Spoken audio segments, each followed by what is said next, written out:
Um,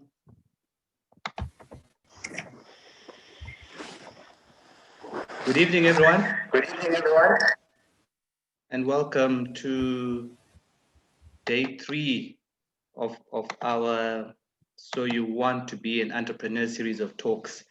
So I think it's been good listening to Ryan and Joseph yesterday. Really got me fired up. I think it's really good to just hear other people's stories and the journeys they've been through. And you can relate to some of the things they're talking about, but you're also getting lots of ideas from what it is they're saying. So it was really good. And I'm looking forward to today. We have Rumbi and Noma who are going to share their stories with us. And just to thank you for all the feedback as well. We've had really amazing feedback. People have been telling us how much they like the series and also just sharing their ideas and some of the plans that they have. So one thing you can also do if you want to share your plans is also just share in the chat box with us. What do you do? What is it that you're working on? Because you never know who might be able to collaborate with you and work with you. I'm excited. There's already a possible collaboration coming out of these talks. I won't say anything about it now, but I'm looking forward to those two people coming up with something that we can maybe share later on. So Dennis, I want to hand over to you so you can start us off today. So feel free to start as soon as you're ready. Thanks, Bvunzawabaya. Is the sound fine? Not yet.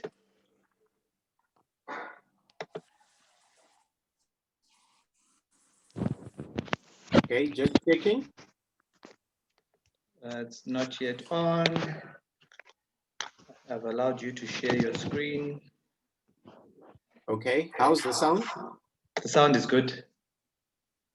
Okay, perfect. Let me share my screen.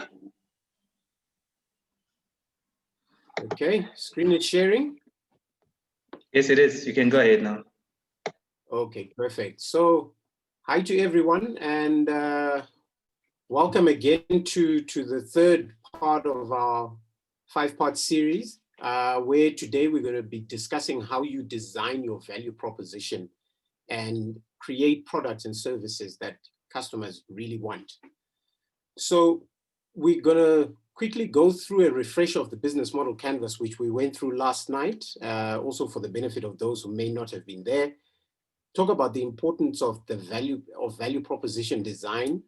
We're going to use a tool which is born out of the business model canvas called the value proposition canvas. And then we'll discuss it in more detail and also see how we find fit between our value proposition and what the market actually wants. These tools are available on strategizer.com. So at any time, if you want to download and print, you can get that stuff and play around with it.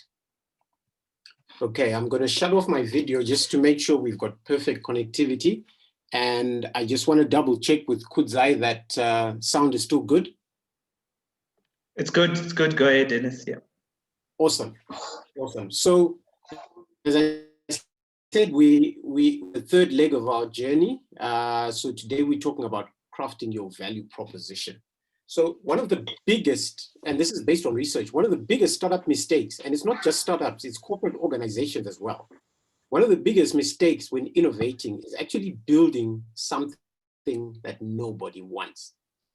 It's amazing that 72% of new products introduced into the market actually fail because they don't deliver on customer expectations.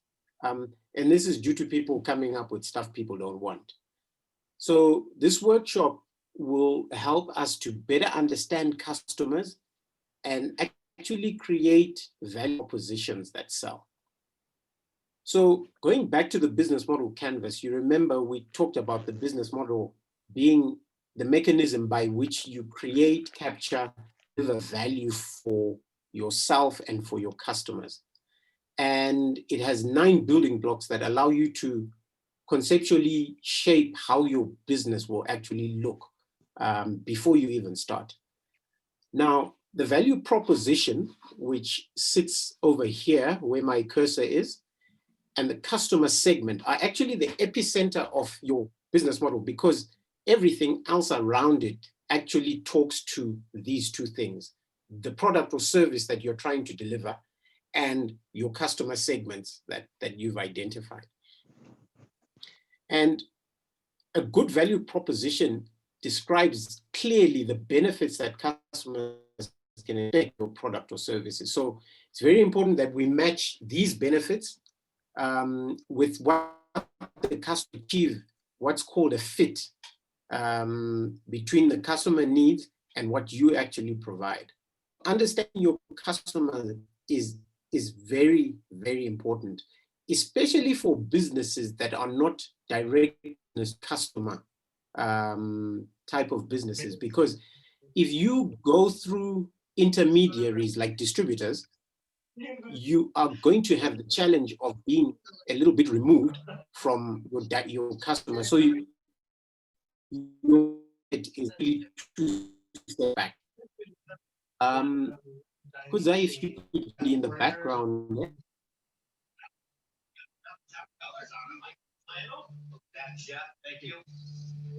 Okay. Okay, right. Sorry, I'll sort it out. Okay. So value proposition design is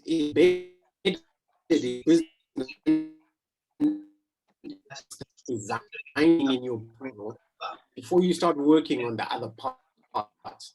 So we kind of went backwards because I needed an appreciation of the entire business model before we started talking about the value proposition. So we've kind of reversed it slightly.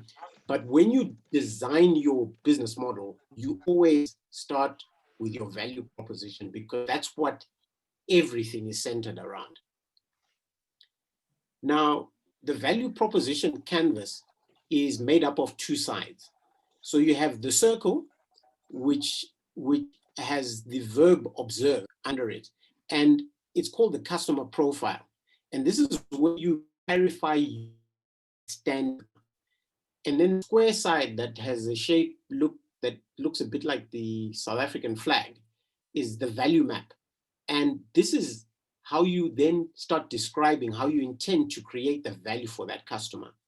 And when you put these two together, they then create the value proposition canvas, and there is a fit, which is the joint between the two sections where one meets the other.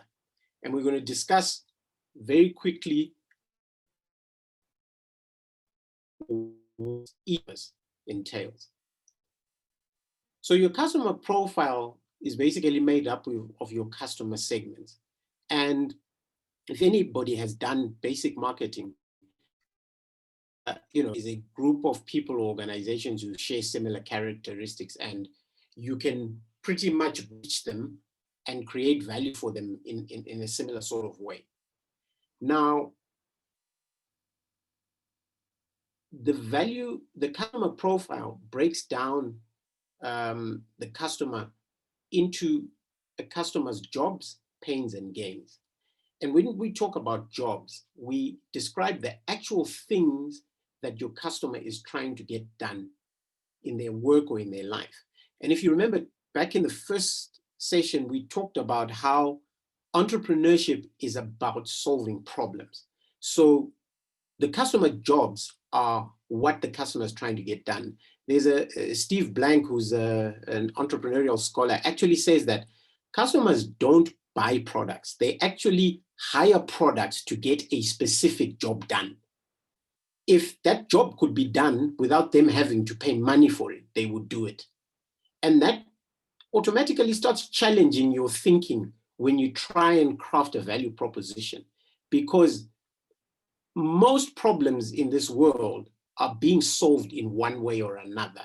A customer may be coming up with some kind of hack, get around a specific job, but they're getting it done. Now, your job as an entrepreneur is to find out where the pains are.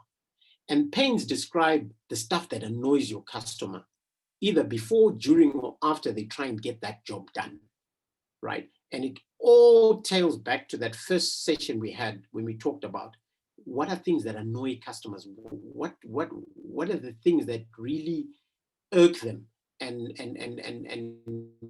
make things done differently?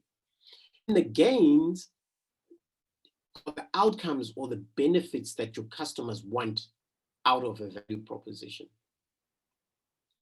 Now, the steps to developing customer profile is you select your customer segment. So you need to identify who am I targeting?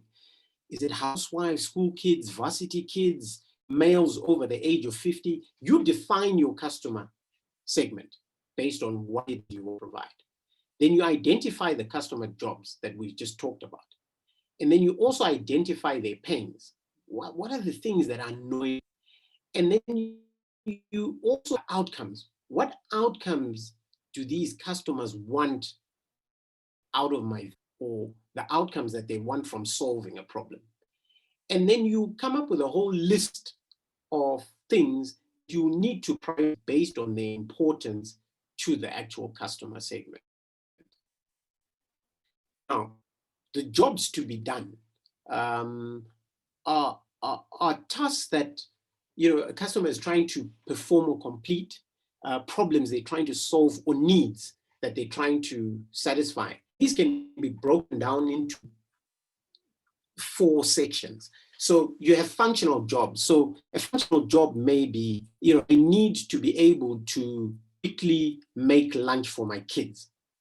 And then you have social jobs, which tend to be on the emotive side, where somebody's saying, I want to do something and achieve something that's socially acceptable.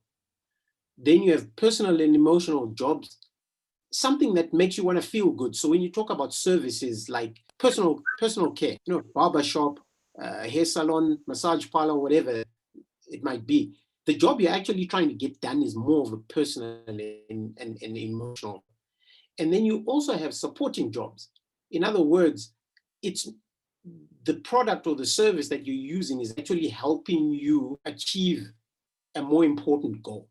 So, for example, having an online dictionary solves, is a supporting job to actually you completing an assignment, right? And what we need to make sure we do is that when we are crafting out customer jobs to be done, and this is a big mistake that a lot of entrepreneurs make, is that we look from our perspective outward. You actually need to take the customer's perspective, be empathetic and walk in their shoes, so that you actually get to the job the customer's actually trying to get done and not what you think. More than people create products and customers are like, but I didn't really say I wanted that. Customer pains, as we discussed, it's things that annoy, things that prevent, and that present risks to your customer in one way or another. And when we start identifying those pains, right, we need to be very specific. We must always dig deeper, ask probing questions, and actually seek to quantify the severity of the pain. I know a lot of companies that have created great products, which on paper would make absolute sense. However, the problem that they're trying to solve is not that important to the consumer that they would actually spend money on a consistent basis for that product. And those products have then gone on to fail. So an example of being specific is a customer may say, I hate queuing for my lottery ticket. It's a pain that can be quantified by saying, queuing for my lottery ticket for more than 10 minutes. Because when you now create a value proposition, you've got a parameter and a benchmark of what's actually important for that customer. So if the customer is going to wait 10 minutes less, you can create value. But if it's 10 minutes and more, it doesn't matter what you do. It's an annoyance and it prevents them from doing other stuff they want to do and they're not interested. And then when we talk about customer gains, these are now outcomes or benefits that your customers want out of your solution. And some of these gains required, which means it's a non-negotiable. your product must be able to deliver that particular performance criteria. Some are expected. So yes, it meets the requirements, but expected to also do one or two other things. And then it comes as a surprise to customer, because some of these gains are actually discovered by the customer. I'll give you an example of when Uber started. Their primary function was to transport people from point A to point B conveniently and safely. But their business has morphed because people realize that courier services are actually quite inefficient. So people started sending documents by Uber. And Uber looked at this because this was almost like a created value proposition. And before we knew it, we had Uber Eats, where now, instead of somebody coming riding in an Uber as a passenger from point A to point B, the passenger is actually a package of food from McDonald's or Simply Asia, etc. So some of the gains actually unexpected. And as an entrepreneur, that's why you need to constantly keep an eye on what's happening in the market, because what you originally envisaged for your product may be very different from what customers are actually using it for. So very important for you to keep close to your customers. And gains are also, some of them are functional, some of them are social, some of them create positive emotions, and some create cost saving. Again, we're specific when we start describing customer gains, right? It's cool. Articulated if you say, if it's of a car, better performance by more than 20 kilometers an hour. Because to compare your value prop with everything else that's out there and make a decision on that basis. Get granular with discovering customer things. This is what if you get building and really engage with actual customers. And it's nice that we're doing this section now, because next week we're going to be talking about testing your business idea and validating it. And the only way you can do it is to build building. A business plan ain't going to help you. The other side of the value proposition map is the value map. And this is where we actually start designing our product, right? And we need to make sure the value map actually matches the customer profile. So the customer jobs, pains, and gains that we will have discovered in talking to customers must speak directly to what we then now create. So the value map as a creative tool is determined by the choices that we make as entrepreneurs as to what jobs and pains and gains we are willing to address. And this calls on us looking at our interests and our competencies as entrepreneurs, the importance of what we're creating to the customer. These are products and services, which is a list of our capabilities, right? Then we have pain relievers, right? Because remember, our customer has a pain and you need to give them a painkiller. And this now describes how your products actually are going to alleviate those pains. And then the gain creators describe how your products and services will create the customer gains, those social, functional, emotional gains that the customer said they wanted to get as a benefit from your value proposition. So products are tangible and intangible. We have digital products, such as software. We also have financial products. And these are the things you then bundle on behalf of your customer to offer them as part of your value proposition. And it's also important to note that not all products and services have the same relevance to your customers. So you keep your eye and your ears very open, because some products and services are critical to your value proposition, and some things are just nice to have and may actually create waste. I'll give you an example of, if hypothetically we were building a car, and if we were building this car in a little garage tucked away somewhere in the bush and making assumptions about what our customer would want, we could come out with a brand new, brilliant, shiny convertible. And when we present this product to our customer tells us, well, you know, this product that you've given in the form of a car has got power steering and aircon, these things that actually need wheel drive tires and a roof over this thing because it's a convertible.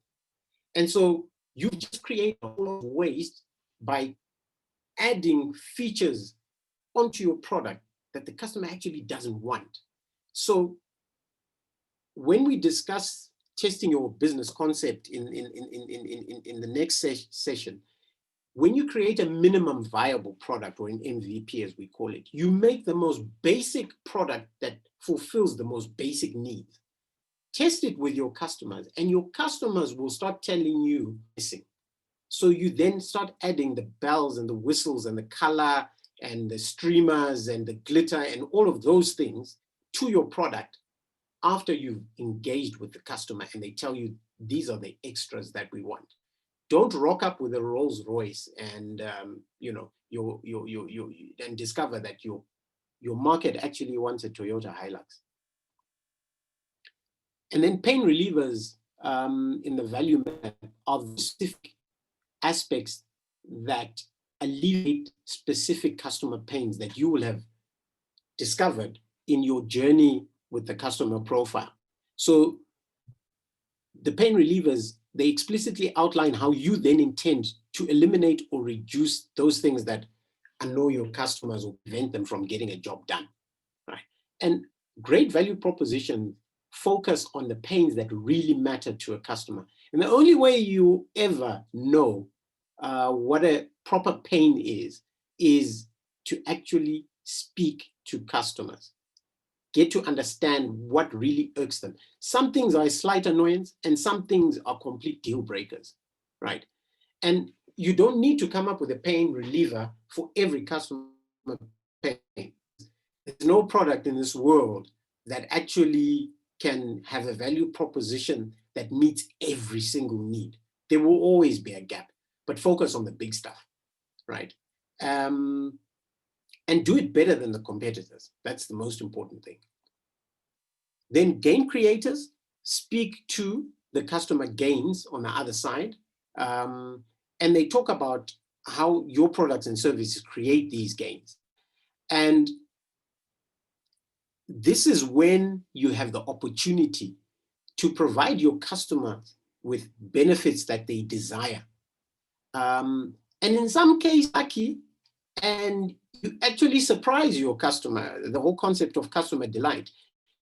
You surprise your customer, your product may actually be solving or creating some gains that were unexpected, even for you as an entrepreneur, which again underpins the fact that if you don't have your stethoscope to the market on a daily, weekly basis, gathering insights, you're going to miss a trick.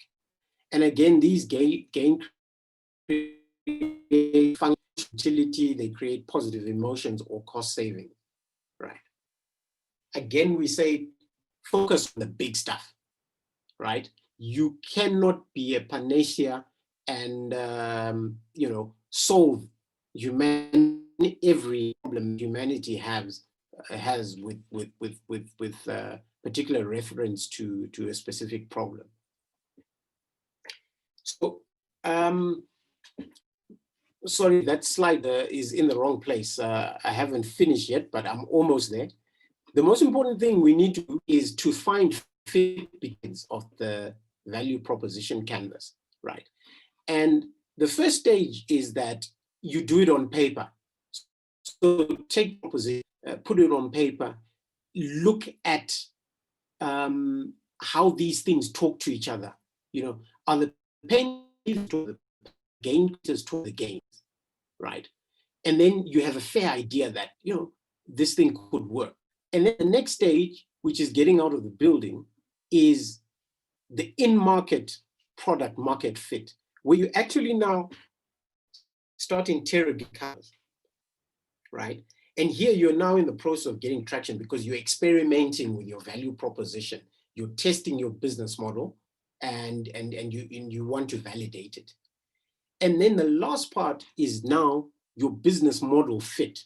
And this happens now when there is evidence in the form of actual sales that your value proposition statements, can be part of a sustainable and scalable business model. And that takes us to the last part, which is value proposition statements. It's basically, I tell you, it's a very challenging tool that helps you crystallize whether you actually have a value proposition or not. And it comes about from a couple of statements. And the key words are our, help, who want, buy, and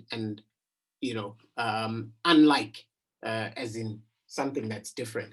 And what I've done here is I've just taken the entrepreneurship workshops that we're doing and created a value proposition statement as you would describe whatever it is that you're doing. So our entrepreneurship workshops help aspiring and existing entrepreneurs. So this first part, our entrepreneurship workshop, that is our product, right? Help aspiring and existing entrepreneurs. This is our customer segment, right? Who want to be equipped with practical entrepreneurial knowledge, tools, and insights, right? These are the gain creators, right? And there are actually some of your customer pains. By replacing theoretical archaic training and methodologies, and furthermore, gaining real implementable knowledge through formal training and interaction with experienced peers. And this is our comparison now with competitors, unlike your typical entrepreneurship talk shops. So as you create your value proposition and you've done all the work, you need to be able to distill your value proposition into a statement. And if you cannot do that, you need to pivot and start again and interrogate where you're missing stuff. Because your value proposition might almost like in strategy when you come up with a mission statement. So I'm going to end there. I hope you found this to be informative. At a later stage, we're actually going to start offering some of these workshops in a lot more detail, because you pretty much need hours to really interrogate stuff like the business canvas, value proposition canvas, to really get benefit out.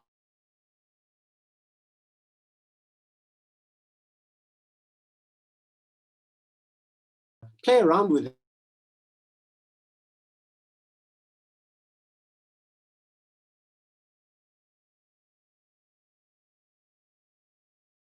I'll hand over back to Kuzai.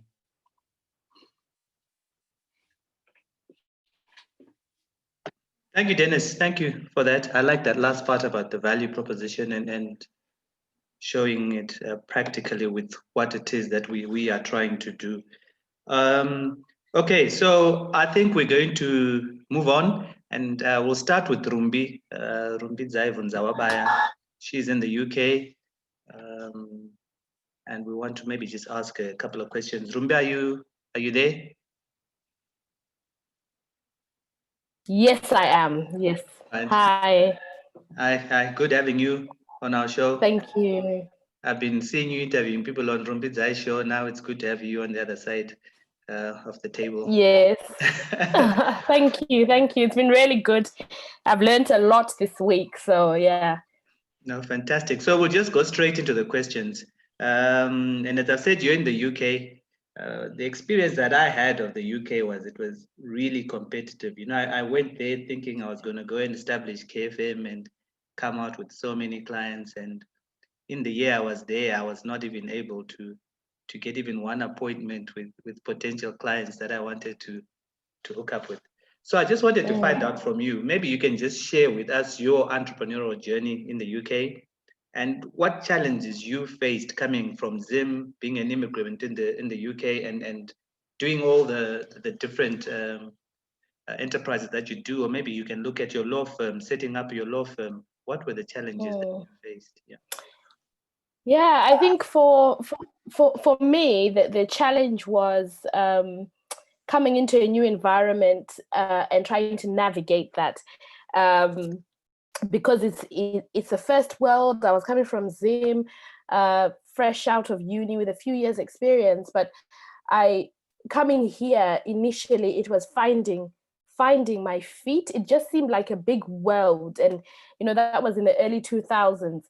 But what I did is I started where I was in our own community, because we tended to gather together. So I know I established the law firm in 2008, but before that, I had done a few other businesses. The first one I did was just something really basic in church, because a lot of us Zimbabweans were going to the same church, and I saw that the women liked to wear nice clothes. So I started importing the clothes from America.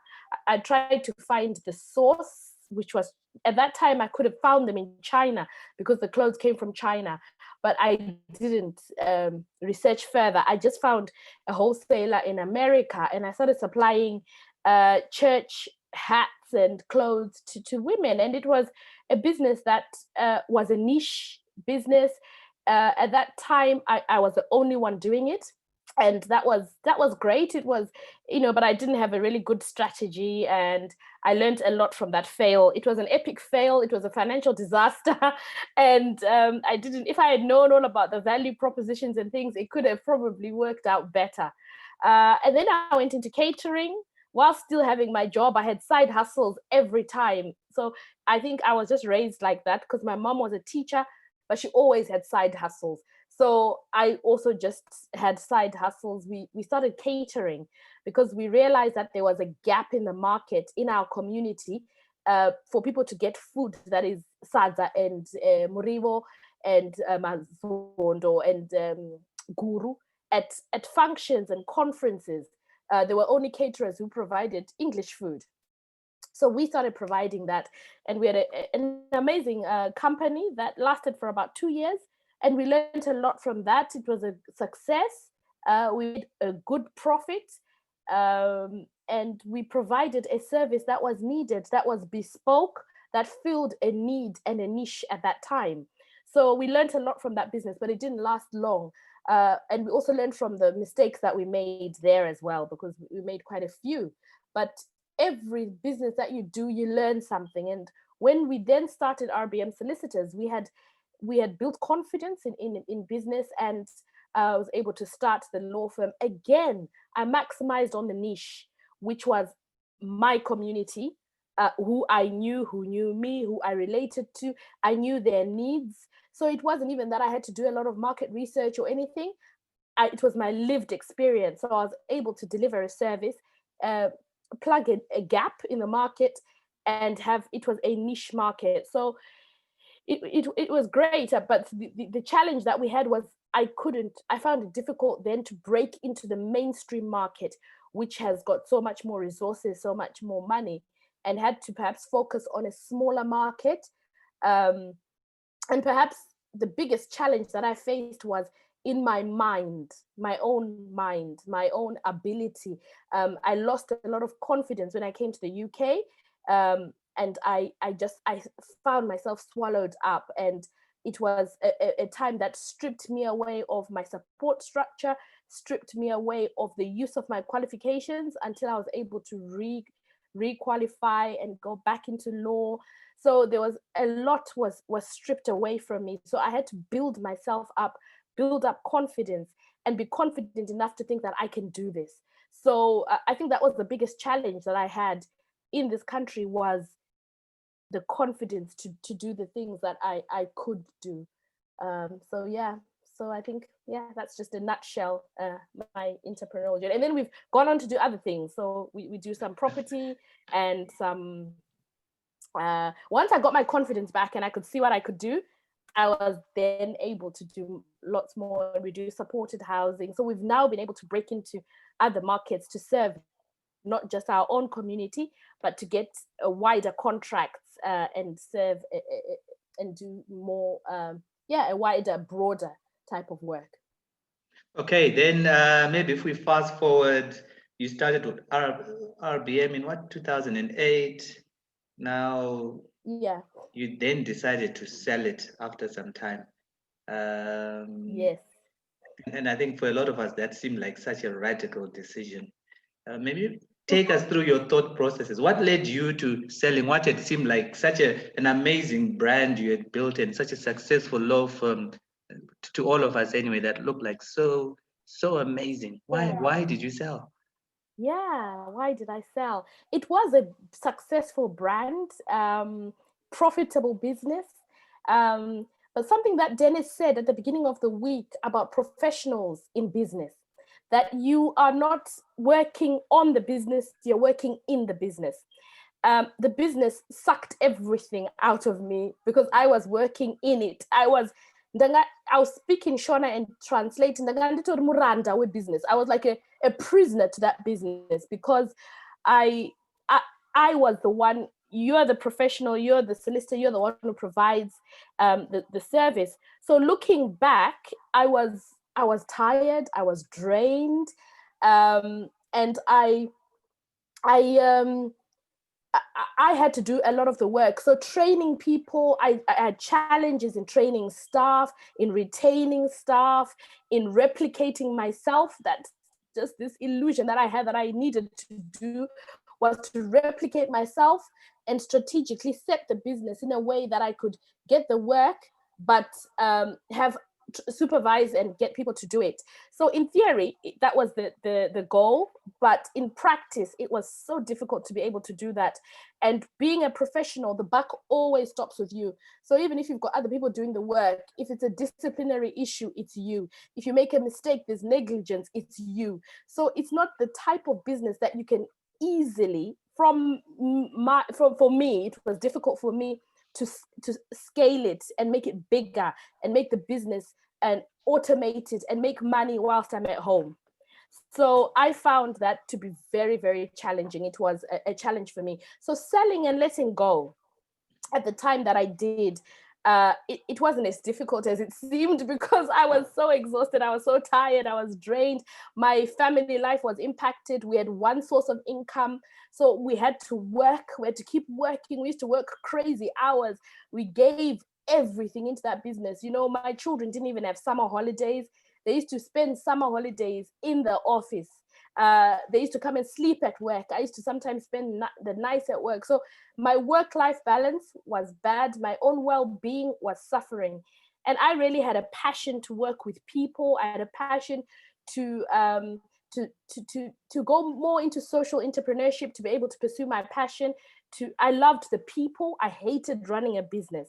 So I needed to step away from it. So, you know, it was something that I felt God lead me. I'm a Christian. And I really felt the Lord say to me, let it go, and I'll give you something fresh. And everything that I do is based on my faith. And so that decision was something that I took in prayer. It was a lifestyle choice. It was something that I had to do in order to be able to step back and perhaps rethink things, re-strategize, do things differently.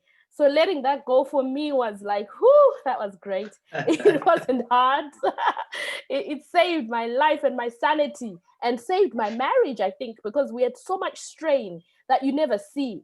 You know, everyone will see all the good things and they don't realize perhaps the pressure that you're under. So I realized that I wasn't an entrepreneur. I was an employee of my business, and I didn't like that. So I'm sure it's a decision you're not regretting at the moment. No, I'm not regretting. And you know what's funny is that I work as a consultant for another law firm. So I actually don't have the pressure of now running the business, but financially I make more money working part-time than I did working full-time. I don't have the overheads. I don't have the pressure of paying staff, because there were times when I would go home without a salary and pay staff. There was a time when I had to borrow money from my sister in Zim. I was telling Kuzai the other day, you didn't know. I had to ask her for salaries because I didn't have the cash flow, running all that, balancing all that. So although it might seem like you're making a lot, there's a lot of money coming in, but a lot goes out. And if you haven't got the skills or the experience to run things properly, sometimes you can end up in a really stressful situation. Yeah. It's great to see some of us in Zimbabwe can also lend money to the UK. So it's not one-way flow of traffic. No, it's not one-way flow. Of the finance. No. Okay, so what are you doing now? You stopped the law firm, you're working part-time with another firm. What's keeping you busy at the moment? Yeah, so I had some good time to just reflect. I think when we shut it, I went traveling a lot. Thank goodness I went traveling before COVID hit. I really enjoyed myself. I went to almost a lot of places. I enjoyed that, and it just gave me time to refresh, regroup, recuperate, and see things with fresh vision and fresh insight. So now I do have a community interest company that's called Migrant Family Support. So we draw in the people who need legal advice in the different areas, and we give a holistic service. And that's something that I've always wanted to do, was to give a holistic service where we have got support groups, we've got people who give therapy, not me, people who give therapy, people who give training, and we help people holistically in the areas of immigration, marriage support, and then dealing with the things that come with that, like divorces. We also deal with domestic violence. We do some mediation. We deal with bereavement, wills and probate, but we deal with the aftercare bereavement support. So we also do community education and engagement, conscientizing the community on the law and how the law, how you interact with your day-to-day life. So breaking down the law through peer education and doing talks in community groups, churches, and empowering the community through education. And I also have I use social media a lot. I use my Facebook page to educate people, to talk about current issues that affect migrants. And that's a vehicle that is just amazing because it's such a wide reach, and we're able to reach more people. So I'm able to be flexible. I'm not a one-dimensional person. I'm not a lawyer. I'm a solicitor, yes, but I've got so many different facets to me. So I've created something which embodies all my characteristics and all the things that I love. So I'm able to use that from a social enterprise perspective, but also from a profit perspective. So I'm able to balance the two. So pursue my passion and also make a little bit of money in the process. So I'm living my best life in the sense that I'm doing the things that I love, that I'm passionate about, and I don't have as much pressure as I had before, because I'm able to, and that's released my husband, who's my long-suffering husband. He was released from the law firm to pursue his own business. So at least now we have different streams of income. So yeah, so that's what keeps me busy now. Okay, so I think you're doing some great work with the communities, and sometimes being a social entrepreneur can be like almost a thankless job. How do you manage to keep yourself motivated to keep on doing more good for the community you're working with? It's really challenging. And I think the thing that I find is that, like I said, I'm a Christian. So a lot of the things that I do are not things that I think up, but I get a lot of inspiration. And, some people are sent, some people are called, and I really believe that I have it's a calling. It's something that I don't think anyone, if people knew the type of support I give, the intensive support, the things that I do so much, you just would wonder how. It's like there are 20 people doing some of the things that I do, but I have the grace for it, and I love it. It's not something that I do for the financial reward. It's not something I do because someone has sent me to do it. It's something that I'm passionate about. So when you're passionate about something, that's what keeps you going. You don't need to be motivated because you're doing something that you love, something that you wake up every morning and you think, I really love this. And I love to see a person taken from that broken place, built up, someone who's got their papers, their well-being is fine, they're in a good place, and they're empowered and raring to go. I love doing that. So that's what inspires me. I think it's the rewards that I get from seeing people's lives transformed. Oh, that's fantastic. But then looking again at your non-profits, so we also see people starting a lot of these organizations, but sustaining them is so difficult, and a lot of NGOs end up closing. What do you think, or what is the magic to keep a non-profit venture afloat from your experience? From my experience, I think it's a combination of we have to have sustainable organizations where we don't rely on donor funds, where we are able to create wealth and to create our own income. For me, it's a combination of the entrepreneur in me who knows how to take an opportunity and make money out of it, and then the passion side of it. So there's a combination of it. I find it very difficult to depend on grant funds. I do apply for grants. Sometimes I get them, sometimes I don't, but I never let that stop me. I try and think of how can I be innovative? How can I make money? So we have to be always on our toes as a social entrepreneur. And that's the beauty of community interest companies, because there is a profit side where you're making money and your profits are used to advance the social good and used to advance the non-profit side of it. So there has to be a balance in that you're creating money to advance your goals, not depending on other people to fund you. So that way your work becomes sustainable. So you use your skills to be able to bring income. So I think my experience working in the profit sector has positioned me in a place where I'm able to use the skills that I've gained in the profit sector to pursue my passion and to have a viable non-profit. So it's working together.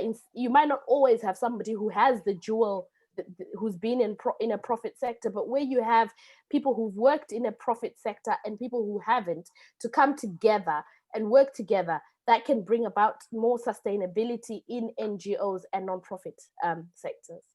Right. And then as a female entrepreneur, what challenges specific to women have you faced, or maybe you still continue to face them? And how do you navigate around these challenges?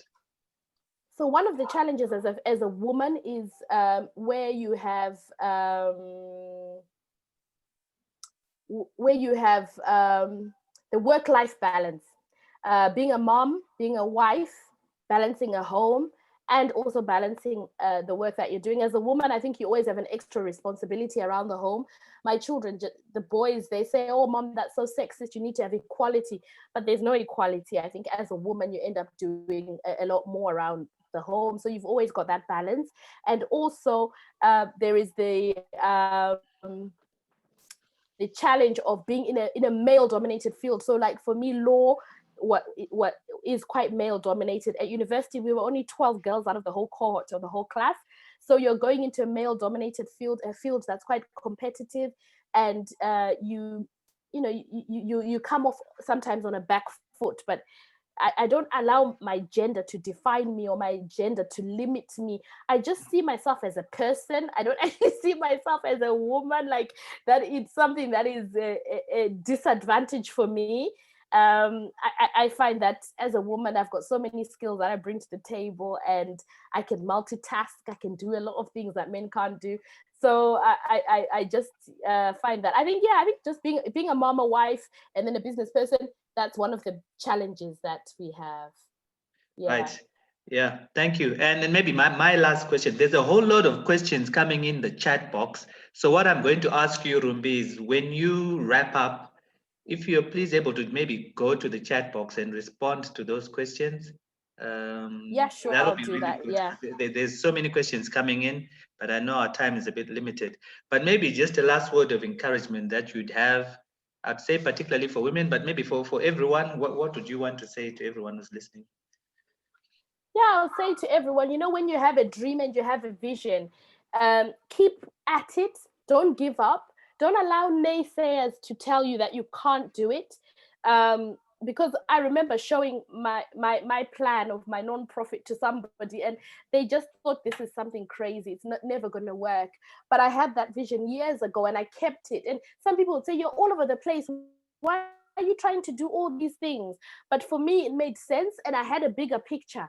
So for everyone, whatever dream and vision you have, keep going. Of course, get advice, get counsel, get mentorship, but you know what's on your heart, and you know the vision that you have. Don't give up, and don't allow your failures to ever stop you. Fail forward and learn from your fails, and keep going and don't stop. Be tenacious, persevere, and keep going after your goals.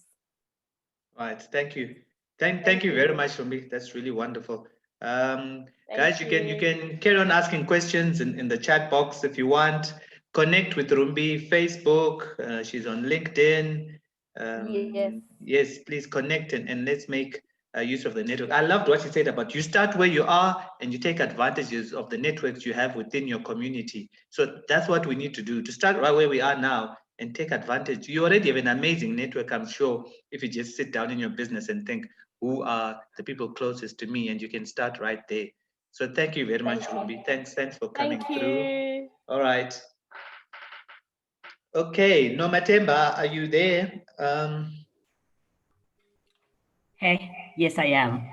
Hi, Noma. Good having you on the show. Thank you. All right. Maybe you can just start by telling us a bit about yourself and what it is that you're currently involved in, so we get a proper context of who we're talking to. Okay, thank you, Kuzai, and thank you for giving me the opportunity to be able to speak at this particular session. I spent about 25 years working in the corporate environment, and after being on the treadmill for over 20 years, I decided to press pause, smell the roses, and just kind of like find a way of re-energizing myself. So in the process, I stopped working, and as I stopped working, I started asking myself, then what next? And I realized that I had an asset that I could sweat, and that I'd been sitting idle and I'd been ignoring for a while. And that's how I then ended up running my BNB lodge, which is here in one of the cities in Zimbabwe. And that's what I currently do. And it's early days yet. I've only been running it for the past 10 months. So I'm on a learning curve on it. That's what I do right now. Okay, thanks. Okay, so you say in a city in Zimbabwe. I'm going to say where it is. Mafiri's Lodge in Bulawayo. If you're going to Bulawayo, look up Mafiri's Lodge. It's the best place you can stay at. I really love her, the cottage, and she's got 2 places you can stay at. So look her up and go and stay at her place, please. Thank you. Marketing the place for me for free. That's really appreciated. You're welcome. Right. So, I mean, it's such a difficult decision to leave work and then maybe go and try something on your own. And I'm sure lots of people keep on thinking, I must start my own business, but very few have the ability to then leave their work and go in and start something afresh. What enabled you to take this great leap? I just didn't wake up in the morning and I decided that I'm just going to resign from work and therefore start my Ferris Lodge. It was a journey. So I think I started asking myself the question that, what would I do if work had to stop? What would I do at retirement? And I'm having conversations with different people. I'm interacting and connecting with different people. Helped me to be able to invest in a place in Bulawayo, which I then started thinking about in the sense that it could be something that I could use as, I could sweat the asset. And given that my husband is also in the hospitality industry, it came as almost like a natural instinct that we could actually make it a lodge. And that leap of then, going into that, leaving work and then starting my own and going to my own business did not happen overnight. It took a lot of thinking and procrastination, and I literally had to kind of like sense test it while I was still at work to see if it was going to be working, and if it was a viable proposition that would really work. And the truth is, it started about 5 years ago when I started doing my Ferris Lodge. And it was a downright failure, to be quite honest, because I was working at the same time trying to run this business just to ensure that it was a side hustle, to be quite honest. Thanks, Rosina, for that. So but as I was doing that, I actually realized that I could then connect and collaborate with other people and find out how they're making that business work. And it started preparing, that gave me the platform that enabled me to start preparing for that opportunity whenever the time came through for me to press pause and therefore go into business. So it was a journey that did not happen overnight. It was a journey that took at least about 5 years of me thinking about it, and at least since testing it in the market. Okay, fantastic. And what have you found most challenging since you left formal employment and started on your own? When you're in formal employment, at the end of the month, right, you get a salary, right, and the money comes in. So you're so used to looking at a particular date and suddenly finding that a little message comes to say that you've gotten paid. But now, when you've now left formal employment and you're running your own business, managing your finances and ensuring that your cash flows are in the right place and you continuously are able to make money to meet the requirements of the business become absolutely important. And that's when I saw the power of being able to collaborate and link with other people. And just to share with all the participants that are there today, that one of the things and one of my biggest advisors, and I will say this unashamedly, was Kudzai, because he's got a lot of financial knowledge and he helped me with my pricing strategy as I was starting off on this journey, which helped me to overcome some of the challenges of managing my cash flows as I was starting. Because that pricing strategy, as I started off at the beginning of the year, saw me being able to have higher occupancies at my Ferris Lodge because I was pricing at the right price that the market actually required. And then that's why I realized that, as you're going into business, just to use what Joseph even said yesterday, the power of collaboration and connection becomes absolutely important. Like everyone always says, alone you're smart, but together you're genius. I literally had to reach out to my network of cheerleaders, as I call them, and for help to be able to overcome some of the challenges that I faced in my business. Oh, fantastic. No, good to know. I played a part in that as well. Hey, Dennis has been taking us through some interesting concepts that yeah, for me, some I'd not even heard of before we started doing this entrepreneurship thing. To what extent have you been able to, for example, test your business concept before you took it up? Like I said, at the time when I was still working, that's when I decided to start doing a lot of research on especially on Airbnb. Airbnb is a platform that has got a lot of insights. And I went on to check what guests who are checking into an Airbnb place would actually require, and what their pet peeves were, what they complain, not only what they review. When you look at reviews that they give on a particular place, not only the good reviews, but also the bad reviews.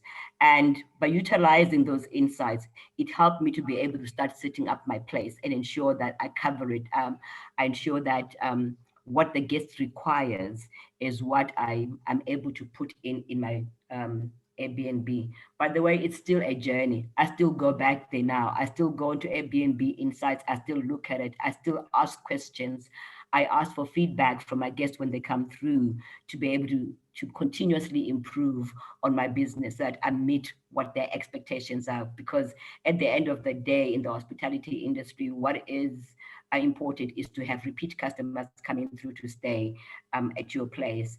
And because of this journey, using the insights and their feedback of what they're happy about, what they're unhappy about, and also ensuring that what they're unhappy about, you do something about it, so that when they next come to stay, you've actually addressed the pain point. So I was quite happy to listen to Dennis talking about the value proposition and what the pain points for any customer is. And I'm realizing that I'm probably doing it informally, and it's a learning journey for me as I go forward. Okay, maybe questions that I asked Rumbi. As a female entrepreneur, what challenges specific to women have you faced or continue to face, and how have you navigated these? I think similar to Rumbi, I do not see myself in a gender space. So, I'll use two examples quickly. Even when I was working in the corporate space and the field that I was working in the multinational that I used to work in, I probably was one of the few females that used to work within a franchise operation space because it involved a whole lot of trouble.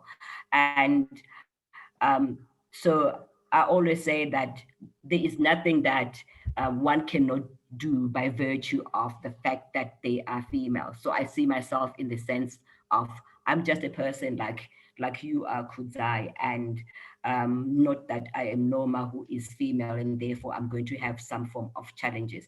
And because of that mindset, I do not let my gender determine what or become a hurdle to what my goal or my vision is in whatever I set my mind to doing. Okay, fantastic. And maybe lastly, any word of encouragement that you'd have for anyone who's listening today? Just a quick one. This is my mantra, and my mantra is Carpe Diem, seize the day, whatever dream that you have, go on and just work on it and continue to connect and collaborate with other people. And, just listening to what Joy had said when he was talking about starting Joe's Pizza, I mean, knowing what information he had and being the foodie that he is, he could have started it on his own, but he realized that if he collaborated the way he collaborated with Kudam Sasiwa, guess what? They would actually make a great business. So connect with other people that know, have a learning mindset, and guess what? You will never ever, you continue to succeed as long as you have a learning mindset. So, seize the day and go after your dreams. Thank you. Thank you so much, Noma. I think we've gone slightly over our time, so we're going to wrap it up now. So yes, so much to learn, so much coming out from these talks that we're having. And so let's collaborate, people. Let's make use of these networks that we're creating, because I think we're hearing this coming on as a consistent learning point that you can do so much more if you're working with others. So let's share what it is that we do. You never know who's going to be able to work with you. So thank you, Noma. Thank you, Rumbi, for joining us. Dennis, you want to say a few words before we wrap up? Thanks, Kudzai. Awesome session today. Great insights, great pearls of wisdom from both ladies. So thank you to our special guests for joining us. I think one of the interesting things that Noma highlighted was how she actually tested her value proposition and validated it before, going into proper entrepreneurship. These tools that we use are actually based on research that was done on actual entrepreneurs. And these are best practices. So these are things that will sometimes come naturally to somebody, but it's always nice when somebody can package it for you and you can learn and be able to implement it quicker. So it's lovely that the tools are coming to life. We're kind of halfway through our journey, and I'd like everybody to join us for the next two sessions next week. They're going to be very interesting. We've got a special guest from Ghana in our final session, a guy called Sally, who has innovated in a very interesting way. I'll probably get Kudzai to share a video of what Sally has done. But other than that, thank you everyone. To everyone in South Africa, happy Heritage Day, and good night to everyone else. Thank you. Thank you. Good night, everyone. Thank you. Bye. Thank you. Bye-bye. Bye. Bye. Thank you. Bye.